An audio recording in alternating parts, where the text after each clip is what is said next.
시청자 여러분 안녕하십니까? 파워토크 민경욱입니다. 국정이 꽉 막혀 있습니다. 문재인 정부 들어선 지 이제 만 1년이 됐는데 여야 관계는 최악의 상황입니다. 야당을 국정 파트너로 전혀 인정하지 않고 일방통행식 밀어붙이기로 일관하는 정부 여당. 협치 파괴, 의회 독재에 저희 자유한국당은 결연히 맞설 예정입니다. 이 문제를 비롯해서 각종 현안을 오늘 다뤄보려고 하는데요. 민경욱의 파워토크 오늘 주인공은 저희 자유한국당의 원내 부대표십니다. 정유섭 의원 모셨는데요. 당내 중소기업 특별위원장을 맡고 계시고 또 한국 GM 대책 특위위원장으로도 활동하고 계십니다. 정치권에 첨예한 현안들을 정유섭 의원님과 함께 짚어보겠습니다. 그럼 정유섭 의원과 함께하는 민경욱의 파워토크 오늘 순서 출발합니다. 정유섭 의원님 어서 오십시오. 네, 시간 내주셔서 감사합니다. 네. 시청자 여러분 잘 아시겠지만 우리 정유섭 의원님이 뭐로 유명하실까요? 벌써 2년 동안 의정 활동하시면서 여러 가지 소신 발언으로 참 뜨겁게 전국을 달구기도 하셨는데 제가 기억나는 거는 우리 19대 총선에서 가장 표수가 적게 당선되신 분입니다. 그래서 처음에 이제 오셨을 때 사람들이 얼굴을 잘 못 알아보니까 나를 못 알아보냐고 23표였나요? 23표입니다. 네. 23표로 당선한 나를 못 알아봤냐고 이렇게 얘기를 하셨는데 23표로 당선되신 분이시죠? 예, 맞습니다. 그때 심정이 어떠셨습니까? 지옥 갔다 왔죠. 또 두 번째 떨어지는 거니까. 그러시군요. 그러면 이제 나한테 다시는 기회가 없겠다 했는데 하늘에서 기회를 줬네요. 저한테 23표 차이로. 예. 그런데 나중에 재검표하고 그러는 과정에 23표보다는 좀 더 차이가 났었죠? 26표였는데 재검표에서 3표가 줄어서 23표가 된 거죠. 겁니까? 예. 와, 더 줄어든 거군요. 예, 26표에서 23표로 준 겁니다. 예. 다음엔 더 큰 예. 차이로. 다음번에는 2,300표 차이로 이기죠. 예, 꼭 그러셔야죠. 이 사직서 처리가 국회의원의 사직서 처리요. 요새 이제 논의되고 있죠. 반드시 그 드루킹 특검법과 함께 오늘 본회의에 상정되어야 한다는 게 저희 자유한국당의 입장인데 민주당은 사퇴서를 처리해 준 다음에 특검 문제를 다루자 이렇게 주장을 하면서 우리 당의 그런 움직임을 대선 불복 특검이다 이런 터무니없는 이유를 들어서 반대하고 있습니다. 현 상황을 어떻게 보시나요? 글쎄요, 그 광역단체장 나가시는 분들 사직서 처리를 당연히 해야죠. 당연히 해야 되고 저희가 반대하는 건 아니잖아요. 그렇죠. 저희 당이 반대하는 건 아닌데 이게 왜 꼭 해야 될 걸 안 하고 있는 거거든요. 예. 지금 우리가 얘기하는 드루킹 게이트 이거 특검을 받으라는 얘기를 하는 이유가 그거 하면 드루킹 특검을 받으라고 하니까 대선 불복 특검이라고 하는데 그러면 대선 때 무슨 잘못한 게 있느냐. 대선에 무슨 조작된 게 있느냐. 조작된 여론이 있느냐. 예. 그런 것을 명확하게 밝히자는 건데 그게 왜 대선 불복 특검입니까? 감출 게 없고 또 투명하다면 국민 여러분들한테 알려야죠. 그리고 국민 여론이 지금 대선 드루킹 게이트 특검에 대해서 거의 55% 60% 찬성 여론이 많아요. 맞습니다. 국민 여론도 지금 대선 드루킹 게이트에 대해서 특검을 하자는 겁니다. 그러면 국민들한테 감출 게 없다면 민주당이 이거를 안 받을 이유가 없고 본인들이 필요한 거 저희 당이 얘기하는 게 뭡니까? 민생 법안들 다 처리할 수 있다. 추경도 심사해서 처리할 수 있다. 그렇게 하고 다 받을 수 있다. 특검 하나. 그리고 또 우리 김성태 대표가 여기에 정치 생명을 걸었어요. 9일간 단식까지 한 분입니다. 이 9일간 단식할 때 만약에 우리 야당을 협치의 대상, 동반자라고 생각했으면 청와대에서 정무수석이든 비서실장이든 와서 한번 와봐야죠. 맞습니다. 그런 것도 전혀 없었거든요. 예. 그렇다면서 그냥 대선 불복 특검이라고 하면서 실체적 진실을 가리고 그냥 지나가자고요. 이번 정부는 전 정부에 대한 거는 샅샅이 먼지털이 하면서 지금 명확히 드러난 사실. 벌써 누구예요? 김병수 후보. 후원금 2,700만 원 공직무에서 나왔지 않습니까? 그런 진실들이 나타나기 시작하는데 그거를 어떻게 그냥 넘어가겠습니까? 저희는 특검법 이게 최우선적으로 국회에서 다뤄져야 된다. 그렇게 생각을 합니다. 지난 정권에서 우리 보면 최순실 특검도 그렇고요. 여러 가지 특검이 있었습니다만 우리는 그걸 야당이 제기했을 때 받아주었습니다. 최순실뿐만 아니고요. 또 여러 가지 야당이 제기한 특검들이 몇 가지 있었습니다. 전부 한 번도 반대하지 않고 받아서 실체적 진실을 밝혔습니다. 이 사안은 그거보다 더 큰 사안입니다. 예. 그런데 이거는 그냥 지나가자고요. 이건 적폐 중에 적폐입니다. 국민 여론을 조작한 겁니다. 네. 이런 국민 여론을 조작해서 민심을 조작하는 건데 네. 이런 사안들을 밝히지 않고 그대로 또 묻어두면 또 똑같은 현상이 다시 발생할 거 아닙니까? 그러니까 저희는 이거에 대한 실체적 진실을 꼭 밝혀서 다시는 이러한 국민 여론 조작 사태가 없도록 그렇게 해야 된다고 생각을 합니다.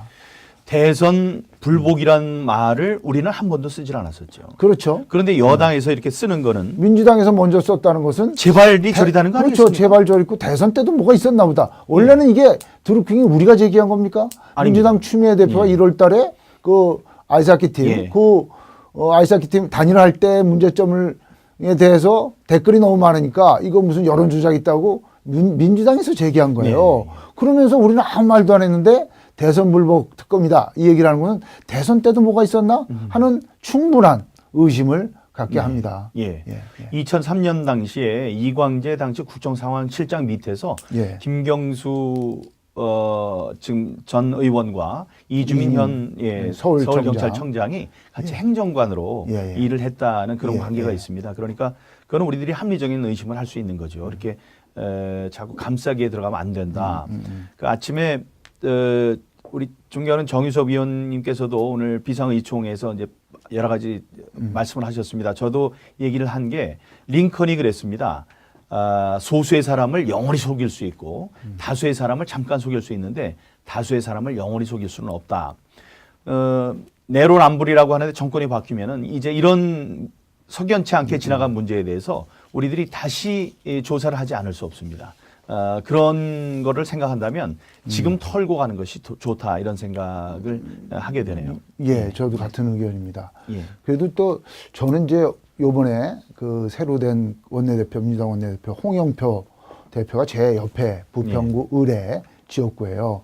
뭐 가깝게 지나기 때문에 좀 합리적이지 않을까 그랬는데 뭐 아무 대비가 안 돼 있는 것 같아요. 오늘 아침에도 홍영표 대표 말이 일단 이거 사직서 처리하고 특검은 꼭 논의한다 하는데 그걸 어떻게 믿습니까? 우원식 대표는 안 그랬습니까? 우원식 대표도 동일한 주장이에요. 이건 뭐 결국은 청와대 눈치 보면서 청와대의 지시에 따라서 움직이겠다는 거 아니냐.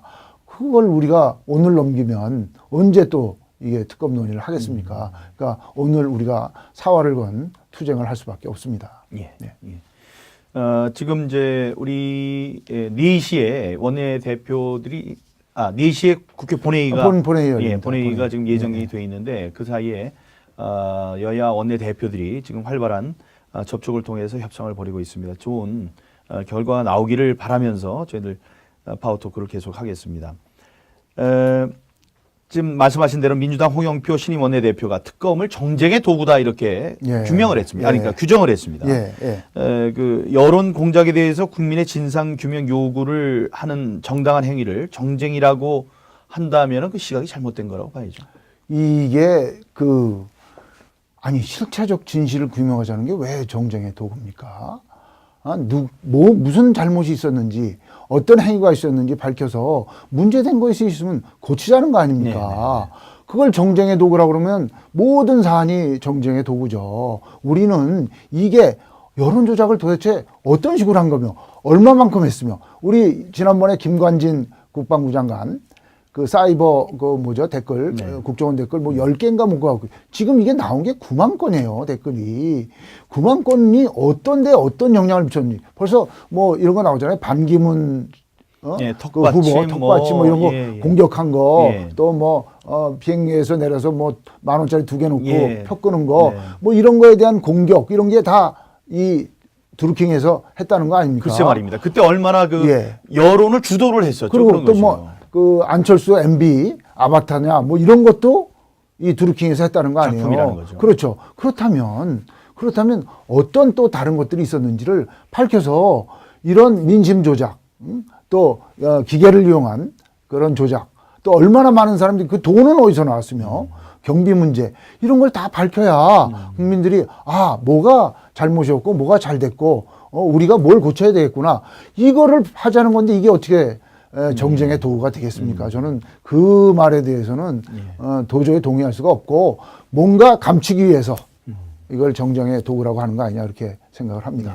감추기 위해서고 아까 말씀하셨던 대로 증거를 인멸할 시간을 주는 거라고 생각합니다. 여러분도 벌써 증거 맞습니다. 엄청 있습니다. 인터넷을 보시면요, 인터넷 댓글 보시면 상위에 있는 것들이 삭제되어 있는 것을 여러분들은 확인할 수 있으실 겁니다. 근데 검찰 출신 의원들 말씀을 들어보니까 지금 여기서 지우는 거는 괜찮답니다. 서버에 다 남아 있으니까. 지금 문제는 김경수 의원의 그 휴대전화를 빨리 압수해서 지난 선거 와중에 있었던 누구와 어떻게 연락을 했는지를 밝혀야 되는데 지금 그 시간을 주어서 아마 그 전화를 없애려고 할 것이다. 그러면 우리가 이제 경고를 해야 된다는 거죠. 만약에 김경수 의원이 좀 전화를 바꾼다든가 전화를 분실했다고 한다면 그것은 무슨 일이 있었다는 것을 자인하는 꼴이 될 것입니다. 우리들이 경고를 합니다. 예. 그런데 이 와중에 추미애 대표는 또 그 김성태 원내대표의 목숨을 건 그 단식을 아주 그 비아냥거리는 표현 중에 뭐 깜도 안 되는 특검을 들어줬더니 들어누웠다 이런 표현을 썼습니다. 아니 그런데 이렇게 얘기를 하면 그 품위도 떨어지지만 문제가 큰 거 아닙니까? 그럼요. 뭐 특검을 민주당이 들어준 적도 없고요. 그리고 이게 깜이 안 되다뇨. 아니 검찰이 제대로 수사합니까? 경찰이 제대로 수사합니까? 검찰은 또 영장 신청했는데 기각하고 막 이러는 판에 이게 대단한 특검이 될 겁니다. 하면은 이걸 자기네가 불리하니까 깜도 안 되는 특검이라고 하는 거고 그런 언어를 여당 대표가 사용한다는 거에 대해서 저희는 그 상식을 의심할 수밖에 없습니다. 정세균 국회의장, 국회의장이 이제 사직서 처리를 안 하는 것은 직무유기다, 국회의 직무유기다 이런 얘기를 했습니다. 참정권을 제한하는 것이기 때문에 반드시 해야 된다. 뭐 이런 거기까지는 이해를 하겠는데 이 특검을 받아들이지 않고 그 사직서만 처리를 한다면 그야말로 국회가 그렇죠. 그 직무유기를 하는 거 아닙니까? 그렇죠. 진실을 밝힐 수 있는. 제가 처음에 말씀드렸듯이 저희가 광역단체장 사직서 처리, 그 광역단체장 나오는 분들의 국회의원 사직서 처리를 반대하는 게 아니지 않습니까? 왜 그것만 직무유기라고 그러고 이 꼭 실체적 진실을 규명할 드루킹 게이트 특검 이거 특검법 상정 이거는 더한 직무유기죠. 맞습니다. 그거를 같이 하자는 거지. 마치 우리가 광역단체장 그것만 반대하는 것처럼 얘기를 하는데 그거는 지금 정세균 의장이 더불어민주당 의장이 아닙니다. 국회의장은 국회 전체의 맞습니다. 대표예요. 그 사안에 대해서 경중에 따라서 다 처리해줘야지 어떤 거는 직무유기고 어떤 거는 자기 입맛에 따르지 않는다 그래서 상정하지 않고 이것은 국회의장으로서 온당치 못한 행위라고 생각을 합니다. 시청자 여러분, 이번에 사직서가 처리되지 않으면 아마 이제 내년 4월쯤에 다시 또 재보궐선거 같은 것을 몰아서 할 텐데 1년 동안 그 지역에는 대표가 없게 됩니다. 이제 그런 걸 갖고 그 지역에 을 국회에서 대표해줄 대표가 없어지기 때문에 참정권에 이 제한된다 이런 주장을 하는 건 저희들이 잘 알고 있습니다. 그래서 그거를 하지 말라는 게 아닌데 그게 굉장히 중요하기 때문에 그것을 꼭 게다가 여당은 지금 3명이고 우리 당은 이제 1명이거든요. 그러니까 이제 여당에서 그 사직서 처리하는 게 더 필요하죠. 그런데 이걸 좀 같이 묶어서 해야지 특검법을 통과시킬 수 있다. 이런 이제 전략적 상황에서 같이 하자고는 게 우리들의 입장이지 무슨 뭐 참정권을 우리들이 제한을 한다든가 사직서 처리를 안 하려고 한다. 이렇게 주장하는 것은 잘못된 이야기라고 말씀을 드리겠습니다. 정 의원님 제가 참 정 의원님을 그 전에도 존경했습니다만 존경하게 된 이유가 그때 국회에서 세월호 특조위죠. 예, 그렇죠. 예, 특조위를 다시 연장시키는 문제였었죠. 예. 그 문제를 우리가 국회 본회의에 표결에 붙일 때 반대 토론을 하려고 가서 말씀을 하셨는데 저는 그 오랫동안 준비를 하신 줄 알았더니 그 앉아가지고 이제 쓰신 원고로 정말 그 여러분들이 들으셔야 되는 그런 이야기를 했습니다. 제가 얼마나 감동을 받았는지 그 원고를 달라고 그래서 제가 보관을 하고 있는데요. 중요한 거는 그런 훌륭한 얘기가 나와도 보도가 되질 않습니다. 보도가 안 됐죠. 보도 안 됐습니다. 예. 그래서 이제 요즘에 유튜브도 자꾸 보고 그러는 건데 좋습니다. 이렇게 훌륭한 분의 이야기가 안 나오는 것, 아쉽습니다만은 이번에 드루킹도 보면은 이제 전체 공중파라든가 아니 어디 언론에서 사라져 버렸어요. 그래요. 이게 더 큰 문제라고 생각을 합니다. 일단 많은 그 언론 종사하시는 분들이 민주노총 산하 언론노조 조합원이에요. 언론노조 조합원으로서의 행위와 기자로서의 행위는 완전히 다릅니다. 그렇죠. 기자는 살아있는 권력을 비판하는 것입니다. 살아있는 권력에 대한 감시의 기능을 해야 돼요. 그래야 살아있는 권력들이 조심하고 또 국민을 위한 정책을 제대로 하게 됩니다. 살아있는 권력을 비유하고 죽은 권력에 대해서만 캐는 것은 그거는 기자 정신이 아닙니다. 제가 볼 때는 그래요. 예. 기자는 권력을 가진 사람들이 잘못을 예. 제대로 비판하고 감시하는 역할을 해야 됩니다. 그래야 미래에 그 발전이 있고 예.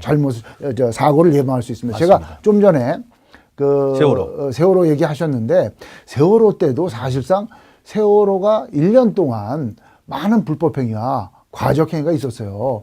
그거에 대해서 사실 어느 언론기관도 단 한 번도 다룬 적이 없습니다. 100몇 회나 100회 이상의 과적을 했는데 과적 행위에 대해서 물론 그것은 행정기관 잘못입니다. 감시감독을 한 행정기관 잘못인데 언론도 그런데 감시의 눈길을 부라려 주셔야 됩니다. 그래서 사회의 잘못된 문제점을 살아있는 잘못된 문제점을 파악해야 사전에 사고를 예방하고 크나큰 재난을 예방할 수 있는데 그런 데에 대한 관심도 기울여 주셔야 되고. 그러니까 사회의 목탁입니다. 목탁이 없으면 이제 사람들은 이제 불의를 깨울 수 없다 이런 얘기인데 경종으로 울리는 그런 역할을 해야 되고 무관의 제왕이라고 하죠. 무관의 제왕 이게 이제 기자들에 붙이는 우리의 이제 수식어인데 살아있는 권력을 할 수 있는 용기 또 그런 특권 이런 게 주어진 것이 기자라는 직업의 특징입니다. 그런 것을 좀 잘 발휘해 주시기 바라고 특히 야당의 입장에서는 야당은 올바른 언론이 없다면 존재하기가 힘듭니다. 권력을 견제하는 역할을 나눠서 해주시기를 바랍니다. 그 세월호 말씀하셨는데 이제 사석에서 존경하는 우리 정유섭 의원님 말씀하시기를 그 당시에 차관으로 말씀이 있으셨다고 해요. 그래서 해수부에 이제 고위 관료를 지내셨는데 만약에 이제 차관이 됐었으면 잘못된 세월호의 잘못된 행위 같은 것을 미리 잡을 수도 있었을 것이라고 생각한다. 이런 말씀을 하셨었습니다.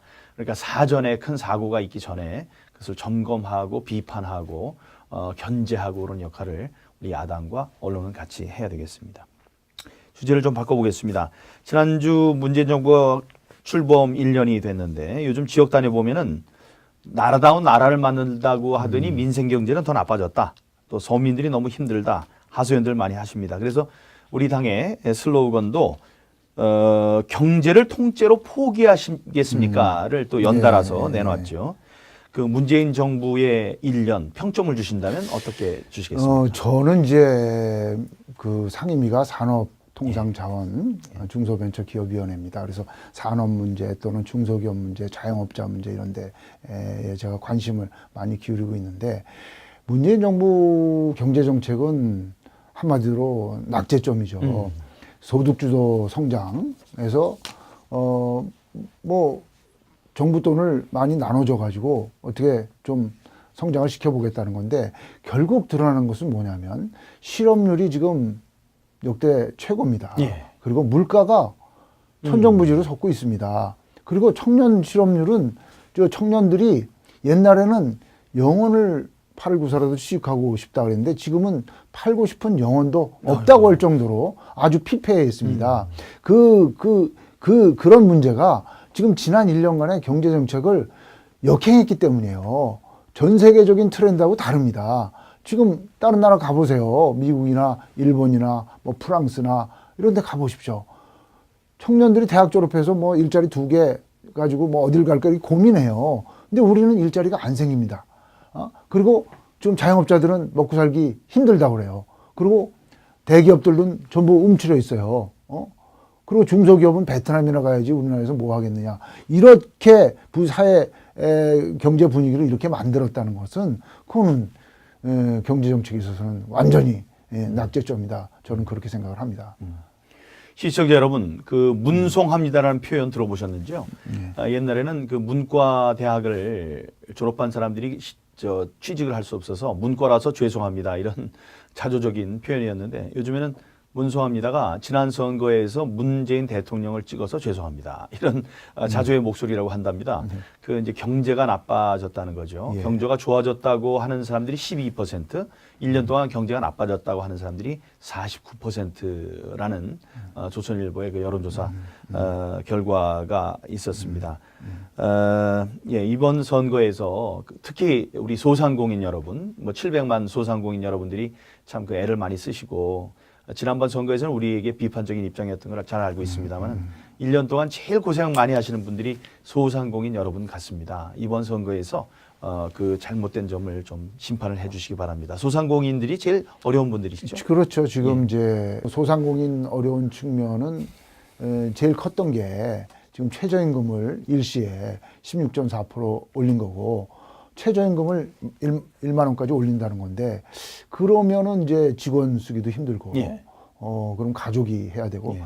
근데 뭐 소득주도 성장을 하려면 왜 1만 원만 올려요?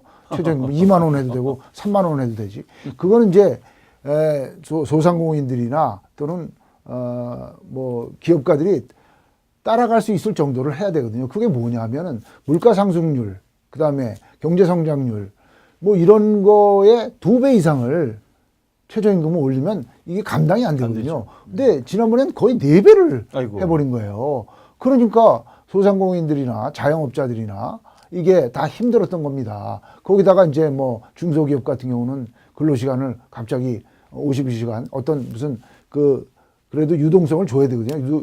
유동성을 줘야 되는데 그냥 뭐 단칼에 정해버리고, 비정규직, 정규직화도 비정규직을 쓸 수밖에 없는 분야가 있어요. 경비라든지 뭐 환경 청소하는 분이라든지 이런 분들을 굳이 직원으로 두는 것보다는 비정규직하고, 또 그쪽도 서비스 산업이기 때문에 그쪽 비즈니스도 필요합니다. 그 비즈니스도 또 크게 해서 그게 파견 나가서 거기서 일하고 또 저희 가서 하고, 이렇게 그 유동성 있게 이렇게 해줘야, 탄력적으로 해줘야, 그래야 경제가 돌아가는 건데, 이렇게 경직적으로 딱딱 막아버리면은 그거는 경제가 살아 움직일 수가 없거든요. 근데 지금 너무 많은 규제, 예?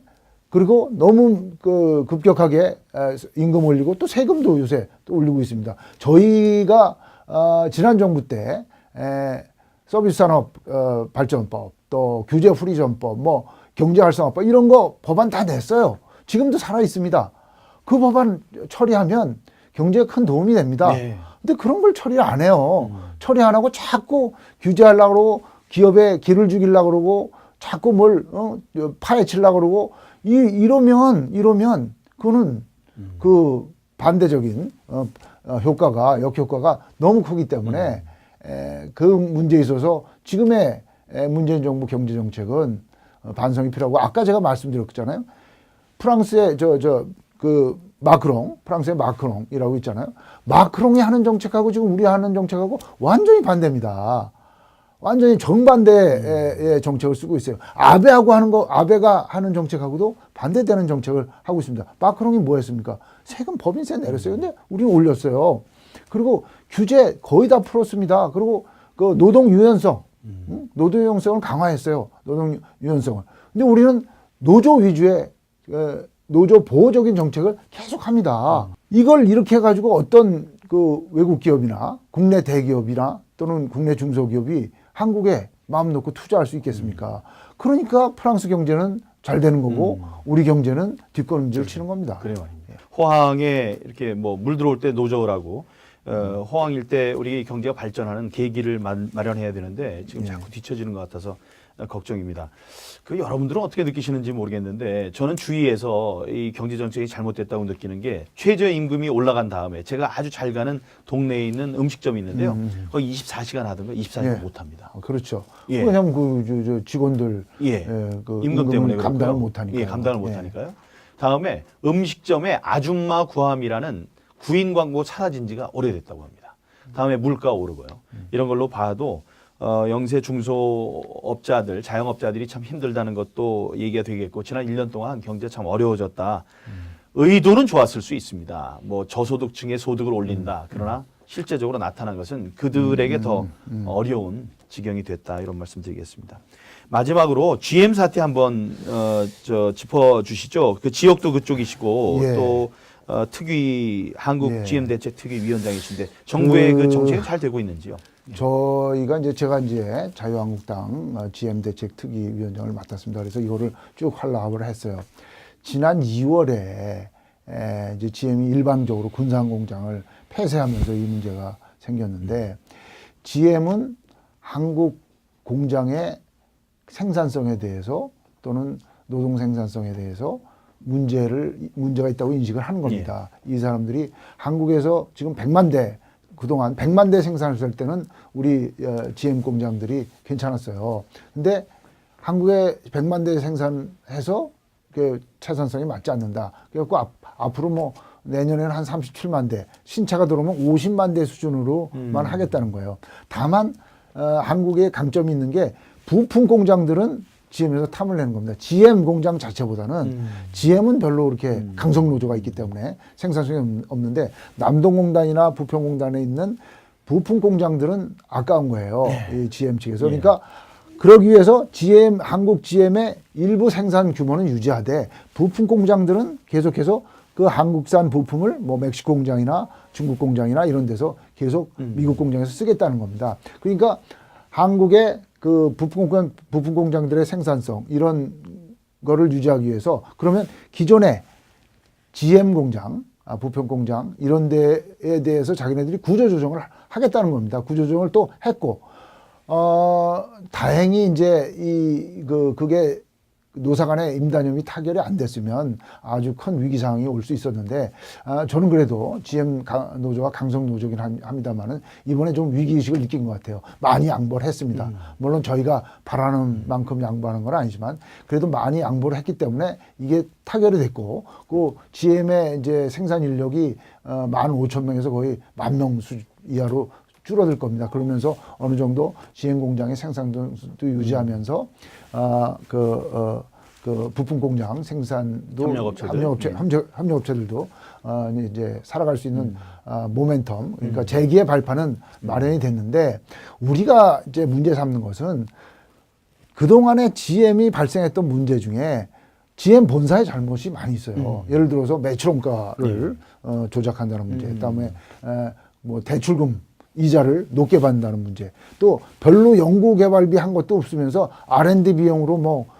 몇 %씩 본사에서 갖고 간 거, 그거에 대해서 우리가 분명히 밝히고 대책을 강구해야 다시 이런 먹튀 현상이나 뭐 5년 후 10년 후에 발생하지 않을 거 아니냐. 근데 이번에 GM 실사하면서 정부가 그걸 거의 그냥 덮었어요. 거의 그냥 넘어갔어요. 그래서 저희 야당 입장에서는 국정조사 한번 하자는 겁니다. 이제 문제가 해결됐으니까 왜 GM이 이런 사태에 왔고, 물론 노조의 잘못도 있겠지만 사용자의 잘못도 있을 거고 산업은행의 잘못도 있을 겁니다.